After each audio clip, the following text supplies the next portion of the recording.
Hello everybody. So today we're going to be discussing medical aid credits and zero-based budgets. So I hope you guys are ready and you grab coffees and your Red Bull because this is going to be a long one. So what are medical aid credits? Medical aid credits filter money from the public sector to the private sector. So it means that money is transferred from the poor to the middle class or rich. Government could then use that money for the benefit of the poor instead of providing tax relief to the middle class or rich.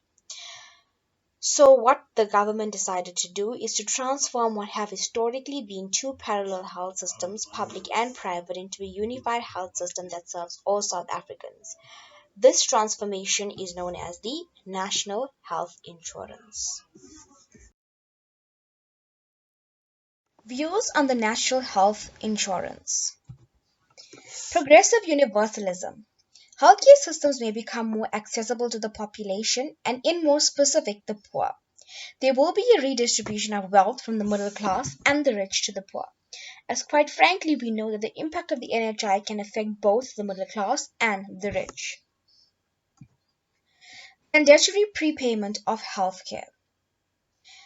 NHI will be financed through mandatory prepayment, which is distinct from other modes of payment such as voluntary prepayment and out-of-pocket payments. Comprehensive services.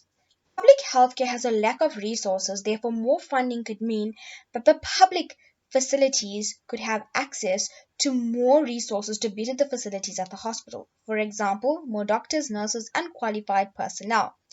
This may lead to more people using public healthcare services and taxpayers in general. Creation of more jobs in the public healthcare sector, which leads to more taxpayers, which can relieve the burden on the existing base.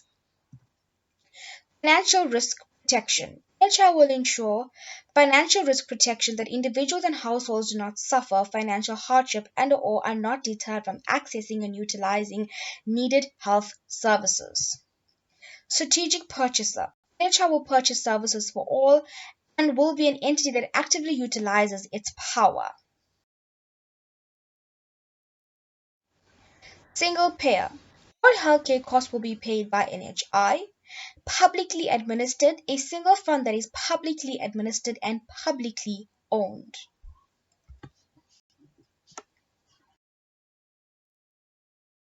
The idea behind the NHI is good, as it creates better healthcare system for those who can't afford medical aid, plus those who want to cancel medical aid. It will increase the level of medical aid treatment and facilities across the country.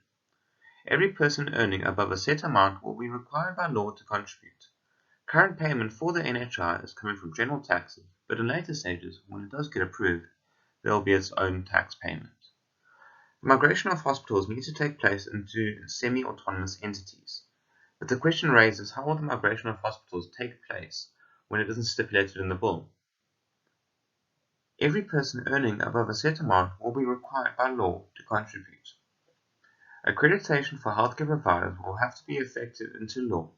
However, how many resources will be required for the Office of Health Standards Compliance? There will be mandatory prepayment of healthcare. The NHI will be financed through mandatory prepayment, which is distinct from other modes of payment such as voluntary prepayments and out-of-pocket payments. Medical schemes will not be able to provide cover for services that are paid for by the NHI. Furthermore, there is no reference on the likely costs of the NHI once fully implemented. Maintaining the tax credits and tax tables will have an impact on both SARS and the taxpayer. The taxpayer can benefit from reduced tax payable, and SARS can benefit from receiving taxes to fund the national health insurance. The credits are aimed towards the middle to upper class, as they are more inclined to take on private medical aids. The medical credit rewards them as they benefit from a credit, which reduces their tax payable. SARS will benefit as the medical aid contributions are taxed and the credit is significantly lower than the contributions. Lower income earners are more likely to take on private medical aid due to the credits being offered, which make it more affordable. This will increase the taxes that SARS expects to receive, which will fund the national health insurance, but also reduces the pressure on the public health sector as there will be a lower demand due to more people taking private health care.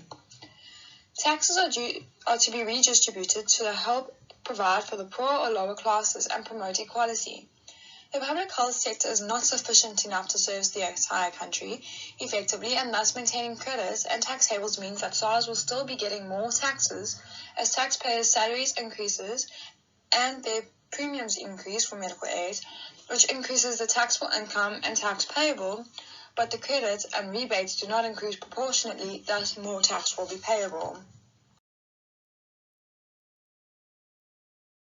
Before we look at the expected tax changes we could potentially see in the next tax year, we need to understand zero-based budgeting, as our Finance Minister, Tito Mboweni, intends on using this budgeting process. Traditionally, the Minister of Finance would base the budget on prior year budgets, which is also known as traditional budgeting. Zero-based budgeting, on the other hand, allocates funds based on what is needed. Therefore, unlike traditional budgeting, no item is automatically included in the next budget.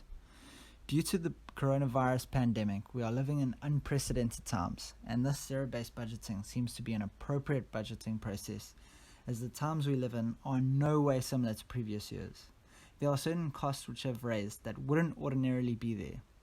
The following slide will show the expected tax changes we think are imminent, as Tito Mboweni intends on making use of zero-based budgeting.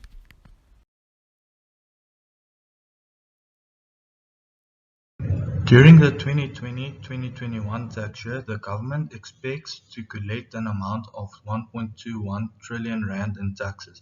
This is 213 billion rand less than what was expected to be collected during the 2020 tax year. This is recorded as the largest tax shortfall ever. For the year 2021-2022, it is expected to collect 1.37 trillion rand in taxes. This amount is based on the assumption made on how the economy will perform and tax base hold. For the government to reach these expectations, they have made the following tax proposals: decrease in corporate tax rate to 27% for businesses with years of assessments commencing on or after 1 April 2022, broaden corporate tax base by limiting interest deductions and assessed losses, increase the income tax brackets by 5%, increase fuel levies by 27 cents per litre, of which 15 cents per litre represents the general fuel, 11 cents per litre represents the road accident fund, and 1 cent per litre represents carbon fuel levy, and an increase of 8% in excise duty on alcohol and tobacco products.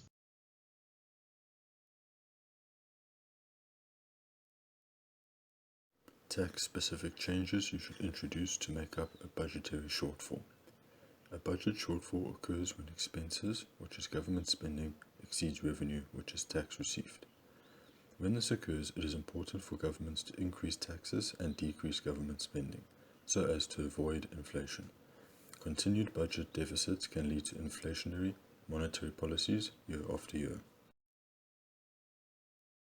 Side note: countries can counter budget deficits by promoting economic growth through fiscal policies, such as reducing government spending and increasing taxes. For example, one strategy to increase treasury inflows is to reduce regulations and lower corporate income taxes to improve business confidence and promote economic growth, generating higher taxable profits and more income taxes due to job growth. The obvious way to reduce the shortfall is to raise taxes. Governments often raise taxes to pay for expenditures. Taxes can include federal, state, local income, and business tax. Other examples include sin taxes, corporate tax, and property taxes. Specific changes: increase import taxes. This will encourage more vendors to rather support local business, thereby encouraging spending in the economy, and will help raise more funds if there is more tax charged on importing goods.